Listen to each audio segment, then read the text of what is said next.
As DoDEA Europe's teachers and staff begin the process of receiving vaccinations, I want to take the opportunity to address a few concerns we've heard regarding the safety and efficacy of the COVID-19 vaccine. In order to do this appropriately, we've invited an expert from Public Health Command Europe to clear up a few misconceptions. Colonel Coldren, thank you so much for joining me this morning in this important discussion. Ma'am, thank you much for allowing me to come and discuss this with you and with our community. We understand that during times like this, there's a great deal of uncertainty, and there's a lot of misinformation out there. So I understand why our teachers and staff are concerned.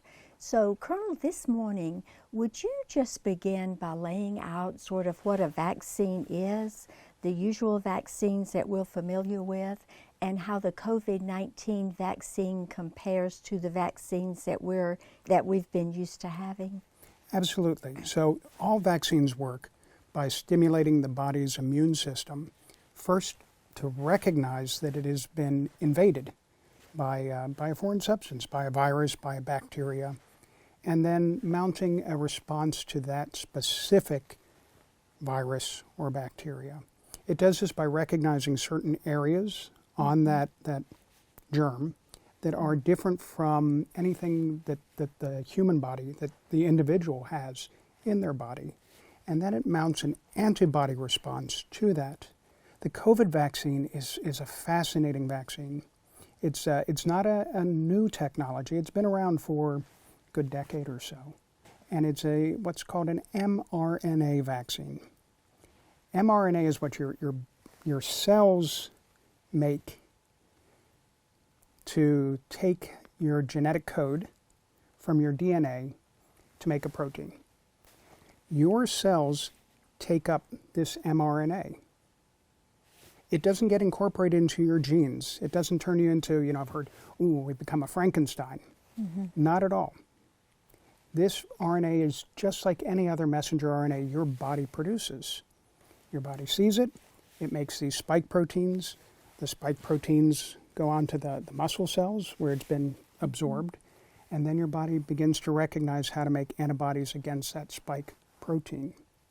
The really nice thing about this is mRNA does not stay around very long. Your body routinely breaks down mRNA and produces new mRNA. That's how it responds to changing conditions. So your body is designed to basically do away with this mRNA, this foreign mRNA, fairly quickly. But you've already made the antibody response, and that lasts longer. I hear fairly frequently that there's a concern because this vaccine has not gone through the trials that others did before. And so, is it safe based on your experience? So the first thing to remember is that just because something is fast does not mean that it is rushed. Mm-hmm. So this vaccine has in fact gone through phase 1, 2, and 3 trials. Mm-hmm. The vaccine that we use here in Europe is very similar to the one that the DoDEA is using in CONUS. The CONUS one is made by Pfizer. Here we use one made by Moderna. Mm-hmm. They're both mRNA vaccines. And between them, they tested this in almost 100,000 people. Mm. Now, the reason it's come out so much more quickly than other vaccines is, frankly, just how much the technology has improved in the past several years. We now have the ability to sequence the genetic code of the virus almost immediately. And we went from knowing that there is a new virus to having the sequence in such a short amount of time. And then we have the technologies to identify which part of that gene sequence makes certain proteins, like the spike protein. Mm-hmm. And we have the technology now to also replicate that so much more quickly. Never before has so many resources been put into creating a vaccine, and the entire world got involved. And it's not that it was rushed, it's that with this many resources and this technology that we now have, we were able to put a safe, effective vaccine out in the population in record time to fight this really truly horrendous pandemic. That makes so much sense. Because we, of course, in our schools, we realize how far the technology has come. But I never thought of it in terms of the impact of the technology on the vaccine and how quickly we could put it into place. So thank you. That's really helpful. Can you talk about just the process as we're getting ready for more and more of our teachers and staffs to get the vaccination? There's a lot of interest in the process itself. Should I expect side effects? Anything along those lines that might be helpful? Sure. So the process of actually getting an appointment or getting scheduled to have your first and second dose of the vaccine is variable. It depends on which garrison and which MTF, which branch of service your teachers and staff are working with. And the best place to find out that information is on the web pages of those organizations. But what will happen is you'll go in, you'll do a consent form, whether or not you agree to have this vaccine or not. It is completely voluntary at this point. Nobody is being made to take this vaccine. And as a public health person, I hope people accept it. You'll be given the shot, and the first shot often causes really mild muscle soreness. Some people get a larger area of swelling, but most people just maybe have a little bit of soreness. When I had it, my arm hurt for a day, and that was about it. This is an indication that your body is actually responding to it, and that an immune response is starting locally. The second shot, a month later, or 3 weeks later if you're getting the Pfizer and Conus, that is associated with more symptoms. And again, it's not that you're sick, it's that your immune system is actually responding to what it perceives as an invader. And your immune response is what can make you feel under the weather. It's very individual. But those kind of symptoms really should not be a big concern. People should plan to stay home from work if they're feeling that way. If it doesn't get better, they should go and seek medical care. But the other concern is for allergic reactions, and this has been well covered, I think, in the media. About 1 in 100,000 people who are administered the vaccine can have a severe allergic reaction. It's called anaphylaxis, and if not treated correctly, it can be fatal. This is why we always have the treatment for anaphylaxis on hand. And it's why we ask you to stay in the clinic for 15 to 30 minutes after having the vaccine. We don't want people to blow that off and head off to the PX or anything else. We want them to stay so that if this reaction occurs, we can administer the life-saving treatment.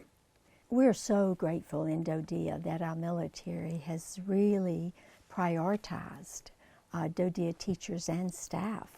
Can you share with us, Colonel, why some areas do have the vaccine available and some don't have it available yet? Sure, I can understand why from the outside that would be confusing. You know, why is my friend in this location getting it and I can't yet?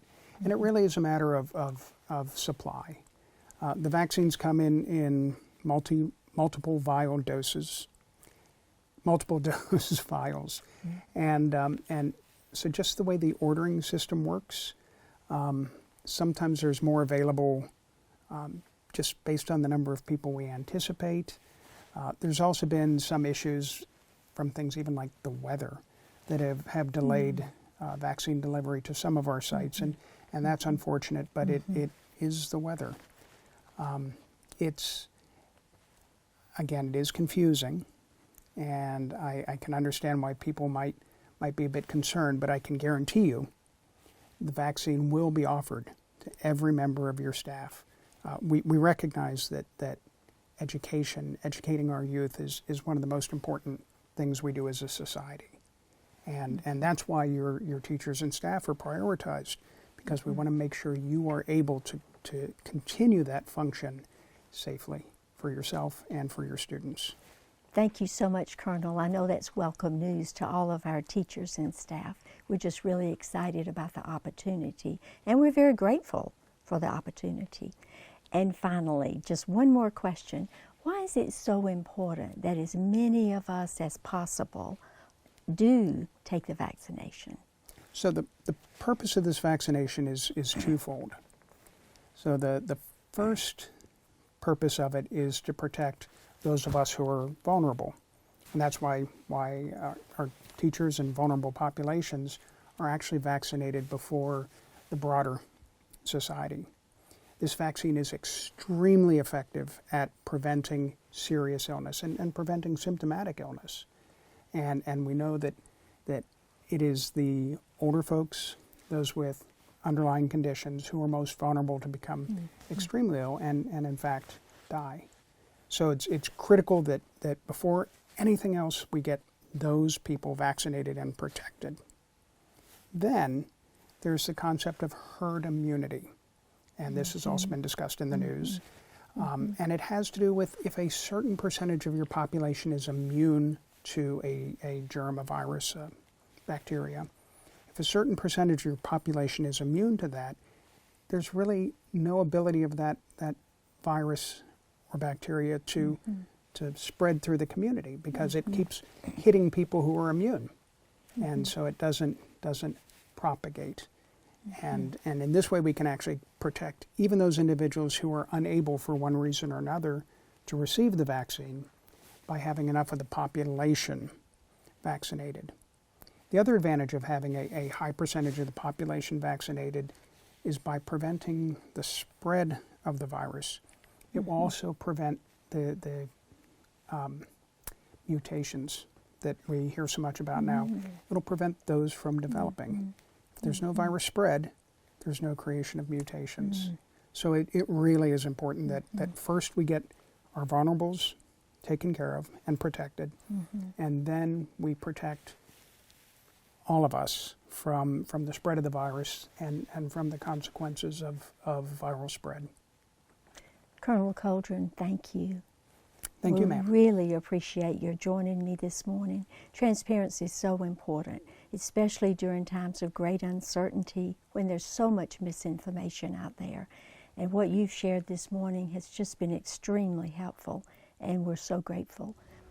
And on a personal note, I did get my vaccination last week, and I'm already scheduled for my second vaccination in mid-February. It's a personal decision. I hope this morning has been helpful, but I do hope you'll consider the information that's been shared and why it's so important that as many of us get vaccinated as we decide to and as we can, because the more of us that get vaccinated, the safer our communities will be. Thank you so much.